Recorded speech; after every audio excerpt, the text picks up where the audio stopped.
Assalamualaikum warahmatullahi wabarakatuh.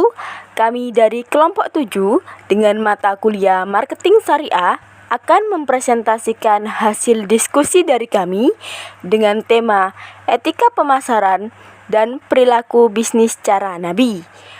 Anggota kelompok 7 terdiri dari 1. Cida Kusuma Putri, 2. Muhammad Nur Hamzah, 3. Kusnul Nur Fauzia, 4. Ida Rohmawati, dan yang kelima Nadia Fadila Agustina.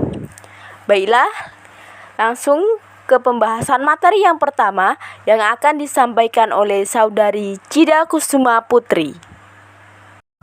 Pengertian etika pemasaran. 1. Pengertian etika.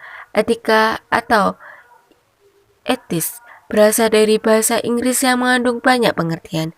Dari segi etimologi, istilah etika berasal dari bahasa Latin, etius, dalam bahasa Yunani, etikos, yang berarti kebiasaan atau karakter. Pengertian ini lambat laun berubah menjadi suatu ilmu yang membicarakan masalah perbuatan atau tingkah laku manusia. Etika dapat didefinisikan sebagai prinsip moral yang membedakan baik dan buruk. Etika adalah bidang ilmu yang bersifat normatif karena ia berperan menentukan apa yang dilakukan oleh seorang individu. Etika adalah ilmu yang berisi patokan-patokan mengenai apa-apa yang benar dan salah, yang baik dan buruk, yang bermanfaat atau tidak bermanfaat. Dari beberapa definisi di atas, penulis dapat menyimpulkan bahwa etika adalah perilaku seorang dalam menentukan sikap baik maupun buruk dalam aktivitas kehidupan sehari-hari. 2. Pengertian pemasaran.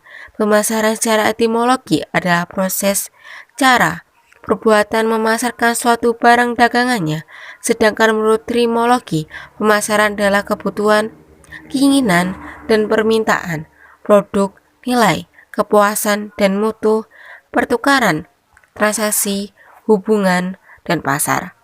Jadi, pemasaran merupakan salah satu dari kegiatan pokok yang dilakukan oleh para pedagang dalam usahanya mempertahankan kelangsungan hidup usahanya.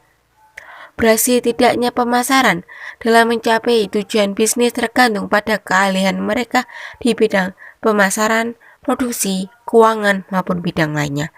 Seperti yang dirumuskan para ahli, pemasaran adalah suatu sistem keseluruhan dari kegiatan-kegiatan bisnis yang ditunjukkan untuk merencanakan, menentukan harga, mempromosikan, mendistribusikan barang dan jasa yang memuaskan kebutuhan baik pembeli yang ada maupun pembeli potensial.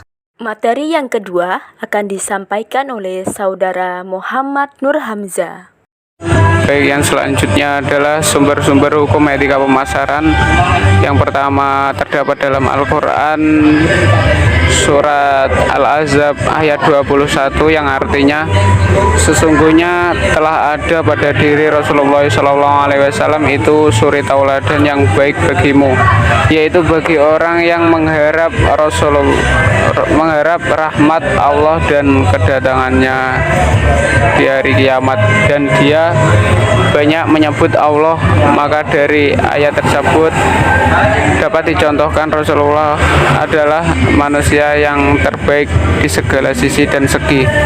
Di setiap kehidupan beliau selalu nomor satu dan paling pantas dijadikan profil percontohan untuk urusan agama dan kebaikan, termasuk dalam akhlak beliau dalam melakukan bisnis. Dan yang kedua terdapat dalam hadis Rasulullah SAW bersabda yang artinya dari Abu Hurairah radhiyallahu anhu berkata, Rasulullah SAW bersabda, sesungguhnya aku diutus tiada lain kecuali supaya menyempurnakan akhlak yang mulia. Hadis riwayat Malik. Maka dari hadis ini menjelaskan bahwa Rasulullah diutus untuk menyempurnakan akhlak manusia di segala bidang. Rasulullah juga merupakan seorang pedagang. Dalam perdagangan Rasulullah menjadi contoh langsung bagi pembisnis. Rasulullah dalam berdagang tidak hanya berfokus terhadap keuntungan semata, tapi mencontohkan prinsip-prinsip Islami agar tidak ada pihak yang dirugikan. Dan materi yang selanjutnya akan disampaikan oleh Saudari Nadia Fadila Agustina. Selanjutnya yaitu etika pemasaran Islami. Di dalam Islam, etika menjadi nilai-nilai dan landasan konsep ekonomi yang bersumber dari dasar agama yang menjunjung tinggi kejujuran, keadilan, nilai religius, beretika, realistis, dan juga nilai-nilai kemanusiaan yang merupakan karakteristik Islam dalam kegiatan pemasaran. Selanjutnya, menurut Hermawan Kartajaya, seorang pemasar atau pedagang Islam hendaknya memiliki akhlak atau etika dalam aktivitas perdagangannya. Di antaranya yakni sebagai berikut. Yang pertama yaitu memiliki spiritual yang baik dalam pribadinya. Yang kedua yaitu berkepribadian atau memiliki akhlak yang baik dan simpatik. Yang ketiga yaitu dalam berbisnis melakukan sikap yang adil. Yang keempat yaitu melayani nasabah dengan rendah hati, serta tidak pernah ingkar atau selalu menepati janji dan tidak curang dalam berbisnis.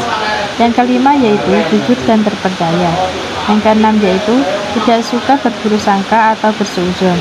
Yang ketujuh, tidak suka menjelek-jelekkan serta percaya diri dan selalu optimis, tidak pernah berputus asa dalam artian tidak berhenti untuk berikhtiar. Selanjutnya yaitu mampu mengambil pelajaran dari pengalaman serta menentukan harga dengan adil dan sesuai. Dan yang terakhir yaitu berkompetisi dengan sportif dan sehat.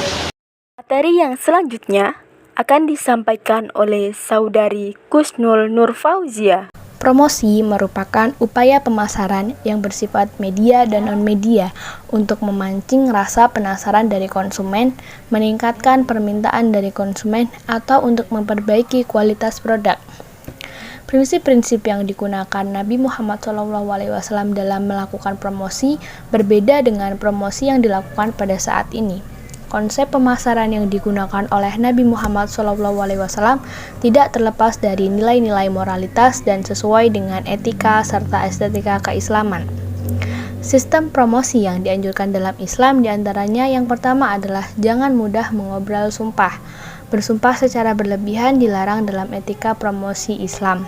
Mengobrol sumpah tanpa sesuai dengan yang sesungguhnya dapat merusak nilai-nilai Islami. Yang kedua adalah jujur.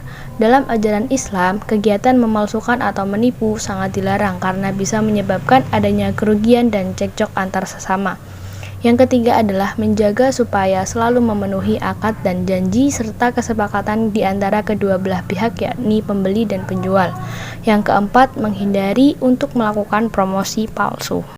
Sekian, terima kasih.